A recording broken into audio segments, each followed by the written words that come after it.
Mga overseas Filipino workers, ikinatuwari ng plano ni Pangulong Rodrigo Duterte na one-stop shop para sa mabilis na pagproseso ng mahalagang dokumento para sa mga nagtatrabaho sa ibayong dagat tulad na lamang ng NBI clearance. May report ang aming kasamang si Ria Fernandez via phone patch.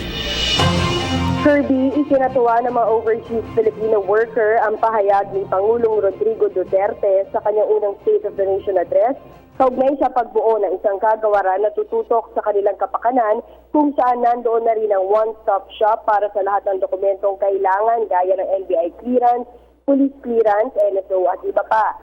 3 oras nang nakapila ang OFW na si Jose Perez para lamang sa kanyang NBI clearance. Kaya na malaman niya ang tungkol sa pagkakaroon ng one-stop shop, hindi niya naitago ang pagsuporta rito. Anya, malaki ang kanilang matitipid sa oras at gastos dahil hindi na nila kailangan magpalipat-lipat pa ng ahensya para lamang kumuha ng mga dokumento.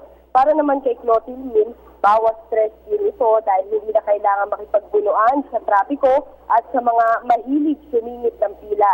Tuwang-tuwa rin si ACT-OFW Representative John Bertiz sa nais ng Pangulo. Katunayan, bago pa magbukas ang ika-17 Kongreso ay naghain na siya ng isang panukala kaugnay sa pagbuo ng Department of OFW at regional offices nito.